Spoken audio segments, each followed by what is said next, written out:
نحمده ونصلي ونسلم على رسوله الكريم اما بعد فاعوذ باللہ من الشیطان الرجیم بسم اللہ الرحمن الرحیم۔ ناظرین محترم، شب قدر ایک عظیم ترین رات، اللہ تبارک و تعالیٰ کا بے پناہ کرم ہے کہ رمضان المبارک کے آخری عشرے کی طاق راتیں ہمارے درمیان موجود ہیں۔ نبی کریم صلی اللہ علیہ وسلم نے ہمیں یہ حکم ارشاد فرمایا، امام بخاری علیہ رحمہ روایت کرتے ہیں کہ تم شب قدر کو رمضان کی طاق راتوں میں تلاش کرو۔ ناظرین، یہ طاق راتیں کیا ہیں؟ 21ویں، 23ویں، 25ویں، 27ویں اور 29ویں شب رمضان المبارک کی آخری عشرے کی۔ ناظرین، ان راتوں کے اندر شب قدر ہوتی ہے۔ شب قدر کی حقیقی جو قدر و منزلت ہے شاید وہ تو ہم نہ جان سکیں، لیکن چند باتیں جو ہیں وہ پیش خدمت ہیں۔ قدر کہتے ہیں منزلت کو، اہمیت کو، اور شب قدر کی منزلت کے کیا خوب کہنے ہیں کہ کسی نے کیا خوب کہا کہ اس رات نزول فرقان ہوا جس میں انسانوں کو اپنی پہچان اور اپنے خالق کا عرفان ملا۔ یعنی بات یہ ہے کہ اللہ تبارک و تعالیٰ نے اس رات اپنا مبارک کلام نازل فرمایا، اور اس مبارک کلام کے نزول سے انسانوں کو یہ معلوم ہوا کہ ہم کون ہیں، ہم کیا ہیں، اور ہماری کیا رسپانسبلٹیز ہیں، اور ہمارا خالق اور مالک کون ہے، اور اس کی طرف سے ہمیں ملنے والے احکامات کیا ہیں۔ ناظرین، یہی وہ بنیاد ہے کہ آج اگر مسلمانوں کے پاس یہ بنیاد نہ ہوتی تو کب کے کفار مٹا چکے ہوتے، اور یہی وہ بنیادیں ہیں کہ ایک مسلمان کے لیے امید کی کرنیں موجود ہوتی ہیں کہ اس زندگی کے بعد ایک زندگی وہ ہے جس میں رب کے حضور پیش ہو کر ہم اپنے اعمال کی جزا پائیں گے، اور رب کریم عز و جل اپنی رحمت سے، اپنے فضل اور احسان سے حضور علیہ السلام کی شفاعت کے طفیل ہمیں داخل جنت فرمائے گا۔ یاد رکھیے کہ اس شب قدر کے اندر وہ قرآن نازل ہوا۔ اور دوسری بات یہ ہے کہ شب قدر تقدیر کے فیصلوں کی بھی رات ہے۔ علماء فرماتے ہیں کہ ہر فرشتے کو یہ ذمہ داری دے دی جاتی ہے کہ اس نے اس پورے سال کے اندر کیا ذمہ داری نبھانی ہے، اور مقدر کے فیصلے جو ہیں اس شب قدر کے اندر ہوا کرتے ہیں۔ ناظرین، یہ 5 راتیں انتہائی اہمیت کے حامل راتیں ہیں، اور ان راتوں میں جو ساعتیں ہیں، جو لمحات ہیں، اس کی جو اہمیت ہے اس کو یوں سمجھیے کہ سورہ قدر کے اندر اللہ تبارک و تعالیٰ نے فرمایا خیر من الف شہر، یہ جو رات ہے یہ 1000 مہینوں سے بہتر اور افضل رات ہے۔ اس کا مطلب کیا ہے کہ اس رات میں اگر کوئی شخص صدقہ کرتا ہے تو اس صدقے کا ثواب اس کو 1000 مہینوں سے زیادہ دیا جاتا ہے،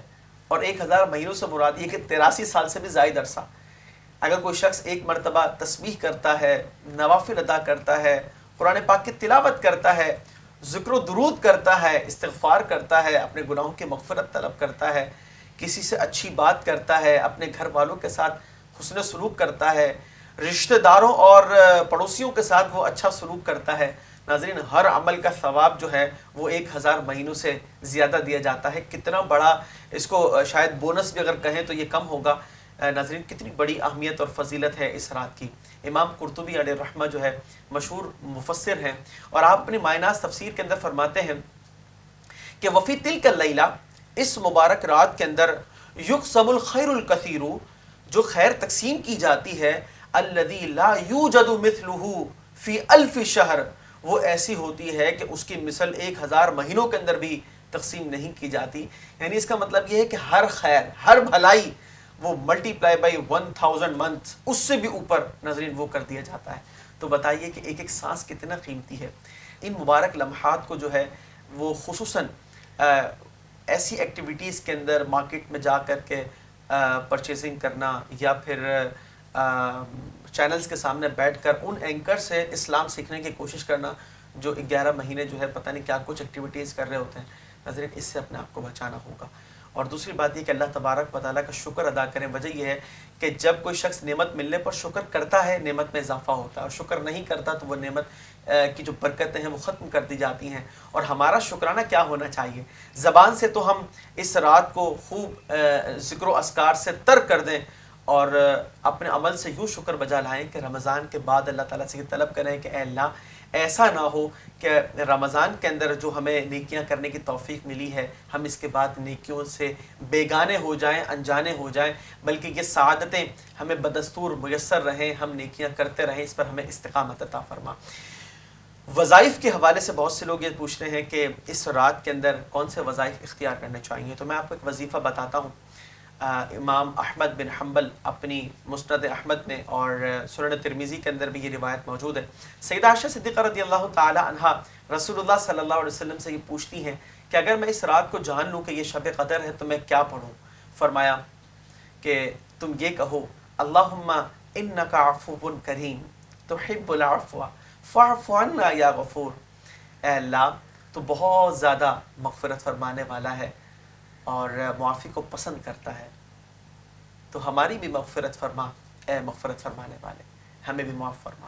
ناظرین، یہ دعا جو ہے اس کا ورد کیا جانا چاہیے اور اللہ تعالیٰ سے یہ طلب کرتے رہیں کہ رب کریم اس رات کے اندر تمام امت مسلمہ پر اپنا خصوصی فضل و کرم فرما، بالخصوص وہ افراد جو کفار کے ظلم و ستم کا شکار ہیں اور کرونا وائرس کی وبا کے اندر جو لوگ پریشان ہیں، اللہ تبارک و تعالیٰ ہر فرد پر جو ہے اس رات کی برکتیں جو ہیں وہ عطا فرمائے اور ہمیں بھی اس سے کما حق حصہ عطا فرمائے۔ خلق السحاب وخلق الماء خلق الشمس في الفضاء سبحان خالق الحياة